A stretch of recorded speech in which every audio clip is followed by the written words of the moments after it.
In Module 12, we're going to look at advanced Monte-Carlo sampling, namely importance sampling. So as we saw earlier, we have X, which is our vector of random variable involved either in the resistance or solicitation model. Their joint probability density is denoted by f of x. G of x is my limit state function, positive in the survival domain, negative in the failure domain. Omega is my failure domain, denoted in pink here. So all the values of x such that g of x is negative.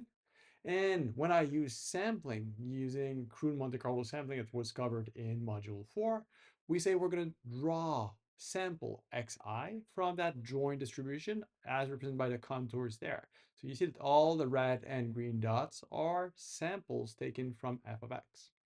And with crude Monte Carlo sampling, the the big picture of the method was to take those samples, look, are they going to fall in the failure or the survival domain? What we're going to do is to look at the ratio of the samples that fall in the failure domain, the red points here, divided by the total number of points there. That's going to approximate the probability of failure, the probability of falling in that failure domain. But the issue with this approach is that when the failure probability is low, the number of points that are going to fall in the failure domain is also very low. So we're going to have a very crude and poor quality estimate for the probability of failure when we don't use an extremely large number of samples. And for each sample, there's computational cost associated with it. So we want to do better than this by trying to be able to reduce the number of samples required to reach a given quality for estimation of the probability of failure.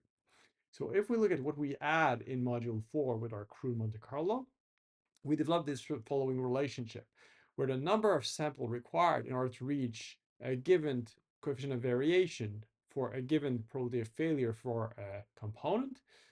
If we draw this relationship, the number of samples required according to probability of failure and the coefficient of variation required, both are expressed in log scale. What we can see is that when we get to low probability of failure and very high certainty, so low coefficient of variation for our estimate, we get into that corner which just explodes. So it means that there's a very high number of samples required if we want to estimate a small probability of failure with a high accuracy. And for many practical purposes, that number of samples required is prohibitive. Why? Because each sample involves the call of, say, a finite element model, which might take seconds, if not minutes, if not hours to be solved. So the problem we're trying to address here with importance sampling is how can we reduce the variance associated with our failure probability estimation by choosing a more appropriate, a better sampling density. So there are many techniques that exist to do this. The one we're going to cover today is importance sampling, but there are many others such as directional sampling, subset sampling, and there are many others. So in Module 12, we're going to see our second sampling method with the content of reliability theory. The first one in Module 4 was crude Monte Carlo. Now it's importance sampling. So with crude Monte Carlo, we had something that was akin to a bulldozer that can go anywhere, but it's fairly slow. Now we have something like a 4x4, so a little SUV that can go kind of anywhere, that is going to be more rugged than our race car that needs lots of assumption to be valid and to be applicable. So something that is more applicable to a general purpose context, but that is going to be faster than the crude Monte Carlo we had before. So we're going to start by looking at a review of our crude Monte Carlo estimation to really understand, well, what are its limitations. Then we're going to get into that important sampling. So we're going to review the example we saw in Module 6 with swarm to see how good can we be at estimating the probability of failure given a limited number of samples. And then we're going to see what are the specificities that make importance sampling very interesting for estimating system reliability. So if we start with the review of crude Monte Carlo sampling. So we already developed this. We saw that the the starting point for Monte Carlo sampling to estimate the probability of failure was to define ourselves an indicator function. So the indicator function would be 1 if x belonged to the failure domain. So all the values for which the limit state function g of x is negative, and 0 otherwise. okay? So what we want to do is to approximate the probability of failure using an expectation, because we know that the probability of failure is going to be the integral of f of x, the joint density for all of our random variables, over omega, the failure domain. And we can rewrite this as the integral over all possible x for my indicator function times f of x, because that indicator function is equal to 0 in the survival domain. And this is equivalent to an expectation, the expectation of my indicator function for the random variable x. And that expectation can be simply rewritten as 1 over m times the summation of all my indicator function evaluated for xi samples taken in f of x. This is exact when we have access to an infinitely many samples. This is an approximation, so that's why I have my hat here, because PFMC at is an estimator that relies on a finite number of sample to evaluate my failure probability. Now, if we want to go with importance sampling, we're not going to take samples in f of x anymore. Now we're going to have a sampling density h of x that is different from f of x. So by multiplying what I already have, so the integral over x of my indicator function times f of x, by a ratio h of x divided by h of x, I don't change anything. But now I can use a sampling density h of x that is different from f of x. And in the case I would use f of x divided by f of x, this cancels out. So basically now our estimator for our failure probability with importance sampling is simply going to be the expectation over what I have here. So the joint probability density for f of x divided by the sampling density multiplied by my importance, my indicator variable. So to evaluate this, 1 over m summation of my indicator function times the ratio between, again, the joint probability density of my prior probability density for my variable divided by my sampling density that I use to generate my xi. I can do the sampling either in the original space x, or what's going to be convenient when coupled with the net tab distribution to model f of x, I can do in the standard normal space. So I can draw my samples in the U space, and that's going to give me the same estimation for my Monte Carlo sampling. In any case, keep in mind that the strength of importance sampling is when we use h of x that is not equal to our f of x. But then the question is, how do we define h of x? So the only criteria we need to satisfy is that h of x is not equal to 0 for all x that belongs to the failure domain. Okay, so if we satisfy this, we're going to converge to a correct estimation for our probability of failure as we increase the number of samples. The optimal h of x, the optimal sampling density we could take would be my indicator function times my joint probability density divided by PF. How come? Because if I look at my estimation for my probability of failure, the h of x, if I assume it's this, these two terms are going to cancel out. I'm simply going to add the sum of PF. Unfortunately, I don't have access to PF, so I cannot use that optimal sampling density. Instead, in practice, what do? We're going to rely on simply shifting or join PDF on the design point U star. So if we work in the standard normal space, instead of taking my samples in the standard normal random variable centered at 0, I'm going to shift that PDF so that it's centered on U star. So my H of U is going to be phi n of U minus U star, where basically keep in mind that whenever I generate a sample from U, I can transform it in my original space, and that x is going to be evaluated in f of x. So there's another option that would be to make an adaptive sampling. What does it mean? I could do a first crude Monte Carlo sampling, and I'm going to have a few points falling in my failure domain. Then what I'm going to do, I'm going to take the average, or the average of the point falling in my failure domain, and that average is going to be the center of my importance sampling. So now I'm going to shift my sampling so that I have roughly 50% of my point in the failure domain, 50% of my point in the survival domain. So if I do that adaptive sampling, I'm not going to be exactly on my limit state surface, but I'm typically going to be close to it because the first point or the most likely point I'm going to generate in my failure domain are going to be close to my limit state surface. So what are the properties of my estimators? To do this, I need to define, okay, I'm going to find my indicator function I tilde, which is the weighted version of my indicator function by the product of the joint density f of x divided by my sampling density. So exactly as we did in module 4 for our crude Monte Carlo sampling, I can define the expectation of my estimator as the expectation of 1 over m, sum of the I tilde, evaluate for each sample what would be the random variable that generated that sample. So since I have 1 over m sum, I can get that out of my expectation, exactly as we did in module 4. Now I have this summation over my indicator function. I'm simply simplifying this to the expectation over my indicator function for my random variable x. So in practice, this is simply 1 over m sum of my indicator function I tilde I have there, evaluate at each of my xi's my sample. I can do the same thing for my variance. Following what we defined in module 4, I'm going to have 1 over m variance of I tilde of xi. So this is going to be simply by developing the formulation for my variance, 1 over m minus 1, number of samples, and this is ixi minus the expected value evaluated there. This is basically the empirical variance of the indicator function of my samples. So by this, I can say that this is going to be simply my estimator. So the same thing as we saw before.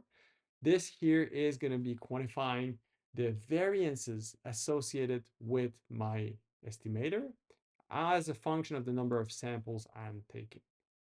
So if we look at this in a practical example, so this is the example from module 6 where we evaluated with form the probability of failure for that component subject to a solicitation, to a tensile force S, modeled by a Gumbel distribution. The mean is 15, standard deviation is 5. The resistance is modeled by a simple model where I have a cross section of width D with mean 10, standard deviation 2. The resistance is going to be that cross section, so D square times the yield strength of 300 megapascal. So the dimension and solicitation have a correlation coefficient of 0.3. So my limit state function is R of x minus S. So now what we want to do is to evaluate the probability of failure here with the crude Monte Carlo sampling we saw in module 4, as well as with importance sampling we just covered here, and to compare what is the standard deviation of our Monte Carlo estimator with the two approach for a same number of sample. So we're going to center our importance sampling at U star, our design point. So we take the design point we already found in module 6 corresponding to minus 1.14 and 1.21. So my h of x is going to be my standard normal random variable shifted to be centered around U star.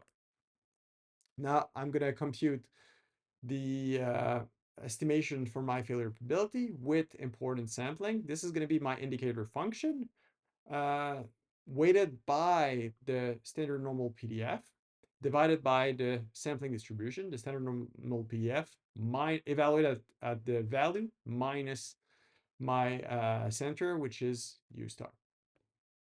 Then I'm going to compute my variance. So basically the empirical variance of my indicator function for each of my sample, I'm going to divide it by n.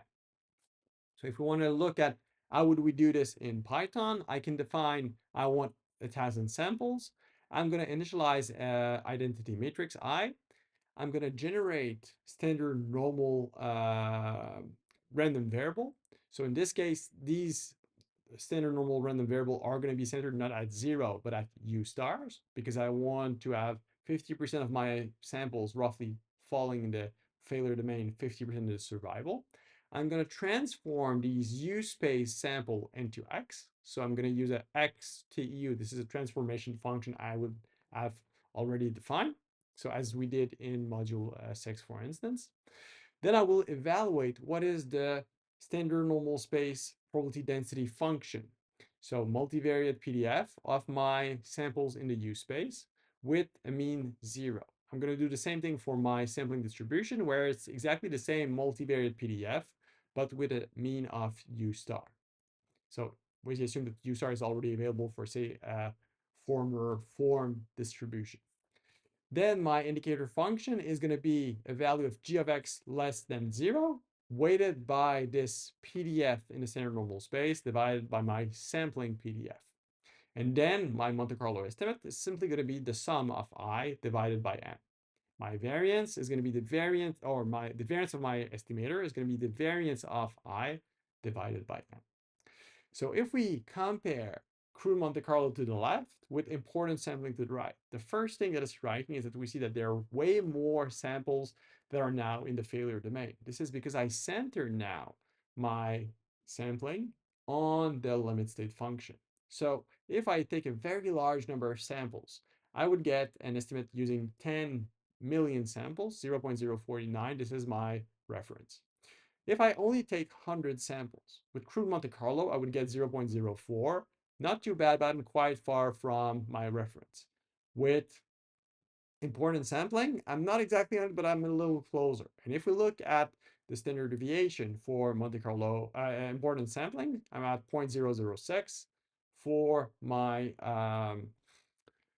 the crude Monte Carlo, I'm at 0.03. I'm 5 times higher. If I go from 100 samples to 1,000 samples, I'm 0.46, 0.47. I have a 3 times higher standard deviation for my Monte Carlo, my crude Monte Carlo. If I go to 10,000 samples, I still have my 3 times higher standard deviation for my crude Monte Carlo versus my importance sampling. And you can really see here how we can force the sampling to generate sample that will fall in the failure domain, and that indeed increase the accuracy of our probability of failure estimate.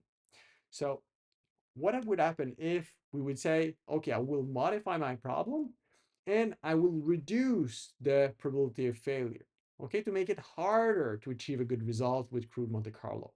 So we'll do this here by lowering the mean for the solicitation.